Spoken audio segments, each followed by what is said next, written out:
नमस्कार। चलिए आज बांग्लादेश के हालात को समझते हैं, जहां स्थिति बहुत तेजी से बदल रही है और काफी जटिल हो चुकी है।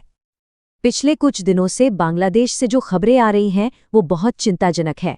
बड़े पैमाने पर हिंसा, आगजनी और बम धमाके, और इन सब के बीच मोहम्मद यूनुस की सरकार अब खुलकर भारतीय मीडिया पर निशाना साध रही है। तो सवाल ये है कि आखिर अचानक ऐसा क्या हो गया? बांग्लादेश में ये हिंसा फिर से क्यों भड़क उठी है? चलिए इस पूरी कहानी को जरा ठीक से समझते हैं, एक एक करके। ठीक है, तो शुरू करते हैं। देखिए, अगस्त 2024 में शेख हसीना को सत्ता से हटाया गया था। उस बात को 1 साल से ज्यादा हो चुका है और ऐसा लग रहा था कि शायद अब चीजें शांत हो जाएंगी, पर ऐसा हुआ नहीं, बल्कि अब शांति की उम्मीदें टूटती हुई नजर आ रही हैं। जमीनी हालात बहुत ही तनावपूर्ण हैं। सड़कों पर कच्चे बम फोड़े जा रहे हैं, गाड़ियों और बसों में आग लगाई जा रही है। कुछ रिपोर्ट्स तो ये भी बता रही हैं कि एक ही दिन में 30 से ज्यादा धमाके हुए हैं।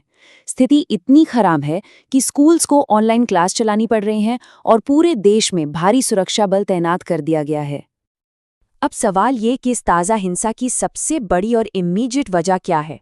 इसका सीधा कनेक्शन एक आने वाले कोर्ट के फैसले से है। और यहाँ एक बहुत दिलचस्प बात है, इस ट्राइब्यूनल का नाम भले ही इंटरनेशनल क्राइम्स ट्राइब्यूनल है, पर ये कोई अंतर्राष्ट्रीय संस्था नहीं है। ये बांग्लादेश का अपना घरेलू ट्राइब्यूनल है। और विडंबना देखिए, इसे 2009 में खुद शेख हसीना की सरकार ने ही बनाया था ताकि 1971 के युद्ध अपराधियों पर केस चलाया जा सके। और अब यही ट्रिब्यूनल 17 नवंबर को एक बहुत बड़ा फैसला सुनाने वाला है, शेख हसीना और उनकी पार्टी के नेताओं पर लगे मानवता के खिलाफ अपराध के आरोपों पर। ये फैसला तब आ रहा है जब हसीना को हटे हुए 1 साल से ज्यादा हो गया है और देश में यूनुस की अंतरिम सरकार है। तो जाहिर सी बात है, शेख हसीना की पार्टी अवामी लीग इस पूरे ट्रायल को एक पॉलिटिकल साजिश मान रही है। उनका साफ कहना है कि उन्हें जानबूझकर टारगेट किया जा रहा है और इसी के विरोध में उन्होंने फैसले से ठीक पहले पूरे देश में हड़ताल और बंद का ऐलान कर दिया, जिससे ये हिंसा और ज्यादा भड़क गई। तो ये तो हुई हिंसा की तात्कालिक वजह, लेकिन कहानी सिर्फ इतनी नहीं है। इस संकट की जड़ें कहीं ज्यादा गहरी हैं और वो सीधे सीधे अंतरिम सरकार की लेजिटिमेसी यानी उसकी वैधता के सवाल से जुड़ी हुई हैं। मोहम्मद यूनुस को सत्ता में आए 1 साल से ज्यादा हो गया है, और ये बात याद रखने वाली है कि वो कोई चुने हुए नेता नहीं है। उन्हें एक आंदोलन के बाद सत्ता दी गई थी, और बिना चुनाव के, बिना जनता के मैंडेट के इतने लंबे समय तक शासन करना अपने आप में वैधता का एक बहुत बड़ा संकट खड़ा करता है। जिन उम्मीदों के साथ यूनुस सरकार आई थी वो अब धूमिल हो रही हैं। सोचिए, वही छात्र, टीचर और सरकारी कर्मचारी जो हसीना के खिलाफ थे, अब यूनुस सरकार के खिलाफ प्रदर्शन कर रहे हैं। क्यों? क्योंकि सरकार पर भी हिरासत में हत्याओं और मानवाधिकार हनन के वही पुराने आरोप लग रहे हैं। इससे लोगों का सरकारी सिस्टम से भरोसा ही उठता जा रहा है। तो इस पूरे संकट में कौन कौन से मुख्य खिलाड़ी हैं? जैसा हम देख सकते हैं, एक तरफ अवामी लीग है जो इसे एक राजनीतिक हमला बता रही है। दूसरी तरफ अंतरिम सरकार है जो अपनी लेजिटिमेसी बचाने की कोशिश में है। बीच में है छात्र और सिविल सोसाइटी जो मानवाधिकारों को लेकर नाराज हैं। और इन सबके बीच भारी संख्या में तैनात सुरक्षा बल हैं जिनकी कोई भी कार्रवाई हालात को और खराब कर सकती है। देखिए, जब कोई सरकार अपने ही देश में चारों तरफ से घिर जाती है तो वो अक्सर ध्यान भटकाने के लिए एक बाहरी दुश्मन ढूंढती है। मोहम्मद यूनुस की सरकार इस वक्त ठीक यही कर रही है, अपनी अंदरूनी समस्याओं का ठीकरा भारतीय मीडिया पर फोड़कर। ये एक क्लासिक पॉलिटिकल स्ट्रैटेजी है।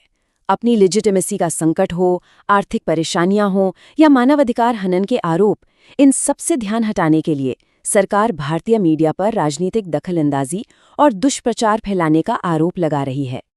तो यूनुस सरकार के आरोप क्या-क्या है? उनका कहना है कि भारतीय मीडिया शेख हसीना के बयानों को तूल दे रहा है।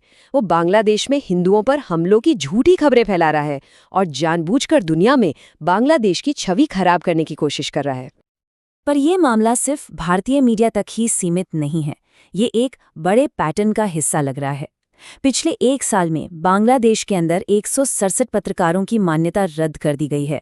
कई रिपोर्टर्स को कड़े डिजिटल सुरक्षा कानून के तहत गिरफ्तार किया गया है, और जो भी सरकार की आलोचना करता है उसकी आवाज दबाने की कोशिशें लगातार हो रही हैं। अब इस पूरे मामले को थोड़ा और बड़े नजरिए से देखते हैं। बांग्लादेश की ये अंदरूनी उथल-पुथल और कूटनीतिक चालें सिर्फ देश तक ही सीमित नहीं है, बल्कि इसके गंभीर जियोपॉलिटिकल यानी भू राजनीतिक नतीजे भी हो रहे हैं। मिसाल के तौर पर यूनस सरकार ने ग्रेटर बांग्लादेश के कुछ विवादास्पद नक्शे जारी किए हैं, जिनमें भारत के कुछ हिस्सों को भी दिखाया गया है। ये सीधे सीधे भारत के साथ तनाव बढ़ाने वाला कदम है। इसके अलावा बांग्लादेश का झुकाव चीन और पाकिस्तान की तरफ तेजी से बढ़ रहा है। हाल ही में पाकिस्तानी नौसेना का बांग्लादेश का दौरा इसका एक बहुत बड़ा संकेत है, जो इस पूरे क्षेत्र के शक्ति संतुलन को बिगाड़ सकता है। तो आखिर में सवाल यही बचता है, जब देश के अंदर इतने सारे दबाव हों, तो क्या सिर्फ एक बाहरी दुश्मन पर सारा दोष मढ़कर कोई भी सरकार अपनी लेजिटिमेसी और अपना भविष्य सुरक्षित कर सकती है? ये एक बड़ा सवाल है और इसका जवाब तो आने वाला वक्त ही देगा।